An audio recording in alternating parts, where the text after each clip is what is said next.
Hello guys, നമ്മൾ ഇത് പൊളിക്കാൻ പോവാണ് ഗൈസ്. അതിന് ശേഷം എനിക്ക് ഇവിടെ പൊള്ള എടുക്കുന്നുണ്ട്. ഇത് ഞാൻ തിന്നൂല. അതിന് നമുക്ക് വേവിക്കണം, എന്നിട്ട് വെള്ളം ഒഴിക്കണം. വേവിച്ച് കഴിഞ്ഞിട്ട് ചെറുനാരങ്ങ ഇട്ടിട്ട് അതിൻ്റെ അകത്ത് മുളക് പൊടി ഇങ്ങനെ ആക്കിയിട്ട് ഉപ്പും ഇങ്ങനെ ആക്കിയിട്ട് ഇങ്ങനെ തേക്കണം. ബാലൻസ് ആക്കി വെക്കാം. എൻ്റെ വാവേനെ എടുത്തേക്ക് പാവക്കുട്ടി.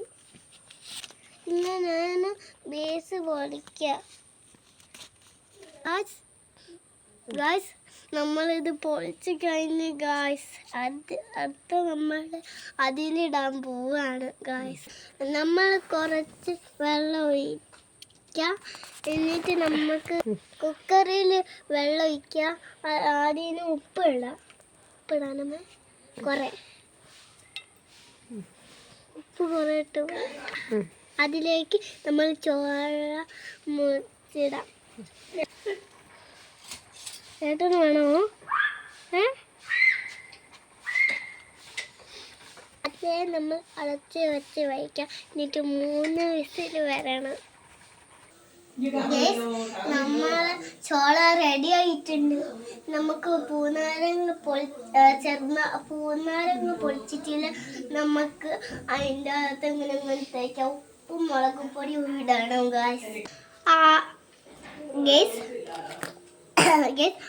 ആദ്യം കുറച്ച് പ്ലേറ്റിൽ മുളക് പൊടി ഇടാം. അതിലേക്ക് ഉപ്പ് ചേർക്കാം. എന്നിട്ട് ചെറുനാരങ്ങയുടെ നീര് ചോളയിൽ തേക്കുക. നീര് ചോളത്തിൽ അങ്ങനെ ഒഴിക്കാം. എന്നിട്ട് കുറച്ചെടുത്ത് ഇട്ടിട്ട് തിന്നാം. ഇത് നല്ലോണം മിക്സ് ആക്കിയിട്ട് കഴിക്കാം. നിങ്ങൾക്ക് ഇഷ്ടപ്പെട്ടാൽ ലൈക്ക് ചെയ്യുക, സബ്സ്ക്രൈബ് ചെയ്യുക, ഷെയർ ചെയ്യുക.